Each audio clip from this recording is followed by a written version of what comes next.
Bonjour et bienvenue dans cet espace de partage d'énergie et de connaissances. Je suis heureux de vous accueillir une fois encore sur le thème de la pleine lune. La pleine lune dont je vais vous parler, c'est la pleine lune qui a eu lieu fin avril, le 27 avril, qui était la pleine lune du Taureau, appelée aussi pleine lune de Vésac. C'était un moment spirituellement très fort, à la fois sur le plan planétaire et sur le plan individuel. Le moment qui a précédé cette pleine lune était troublant parce qu'il y avait comme des visions de la nature qui flambe d'incendies inextinguibles. C'était quelque chose qui était présent sur le plan astral. A priori, l'expression de la destruction de la nature par l'homme. Destruction aussi de sa nature, hein, finalement, puisque c'est notre enracinement, cette nature, c'est une part de notre part tangible, en fait.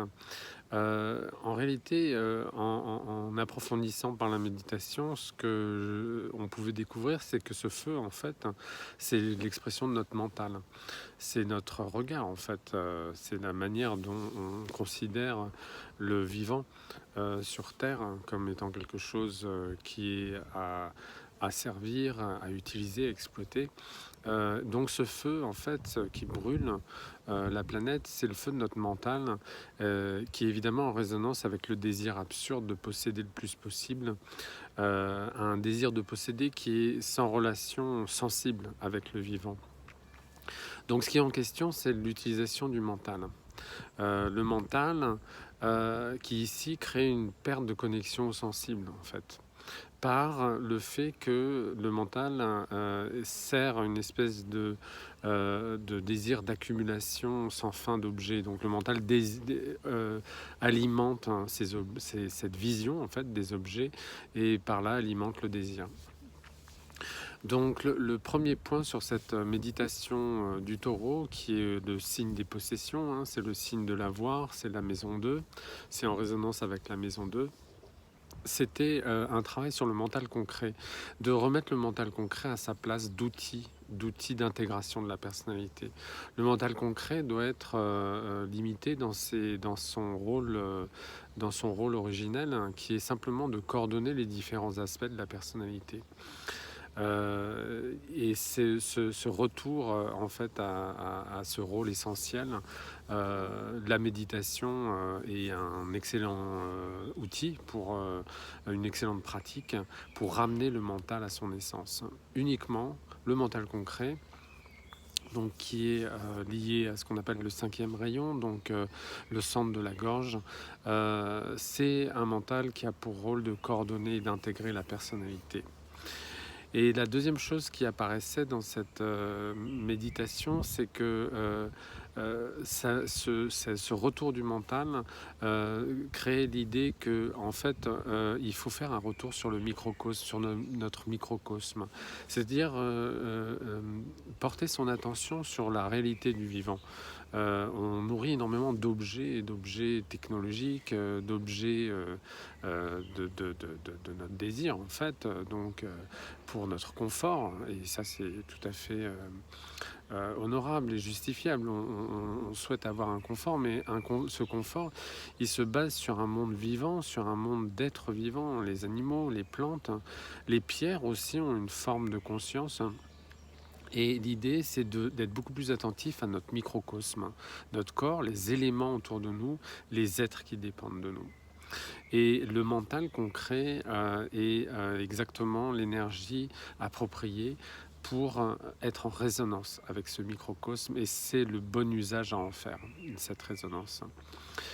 À partir de là, la sensibilité, à ce moment-là, elle va suivre son chemin. C'est-à-dire que la sensibilité, si elle se déconnecte de cette orbe du mental, elle va suivre une résonance d'amplification, c'est-à-dire qu'au lieu d'être axé sur l'avoir, la sensibilité absolument à ce moment-là suit sa ligne de moindre résistance, hein, qui est celle de la perception, d'améliorer la perception, d'augmenter la perception sensible.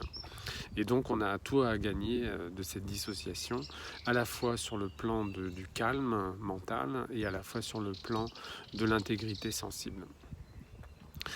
À partir de là, le message spirituel qui est ressorti de cette pleine lune, plus globalement au niveau de l'humanité, c'est que l'humanité est une, que l'humanité c'est large, ça inclut les êtres humains non incarnés sur le plan éthérique, ça inclut les maîtres qui ont avancé plus loin sur le chemin de l'évolution. L'humanité c'est finalement un homme universel, un petit peu comme on le voyait chez le philosophe du XVIIIe siècle, un homme universel qui a à la fois son enracinement dans la nature et dans un contact réel, profond avec la nature, et une racine dans le monde spirituel, puisque une certaine part de l'humanité s'est réalisée spirituellement et a réalisé la part divine, qui fait partie aussi de l'essence humaine. Donc cet homme universel, finalement, soucieux et attentif à ce qu'il est réellement, dans les limites qui sont les siennes, les limites du microcosme, a aussi une part de sa nature qui est macrocosmique. Et cet homme universel est donc un intermédiaire entre le plan divin et le microcosme des règnes qui lui sont inférieurs, et dépendants, mais que son humanité nourrit les règnes inférieurs, comme le divin nourrit le règne humain. Et cette chaîne, cette grande chaîne hiérarchique, est quelque chose qui est absolument essentiel de repositionner dans notre rapport au monde.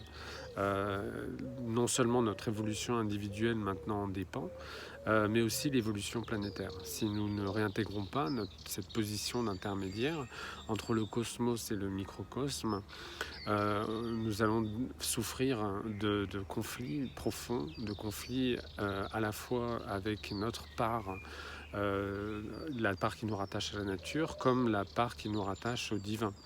Alors là, le conflit avec le divin va se manifester par les crises idéologiques, les courants idéologiques et religieux qui nous séparent finalement de la réalité divine, qui créent un voile sur la réalité du divin. Et au niveau de la nature, une perte de connexion de plus en plus grande avec la simplicité du vivant. Voilà, je vous souhaite donc une bonne méditation sur ces thèmes qui vont être en résonance toute l'année, puisque la pleine lune du Taureau est une pleine lune très importante. Elle est l'impulsion spirituelle de l'année. Et si vous avez des questions sur ce sujet, n'hésitez pas à m'écrire.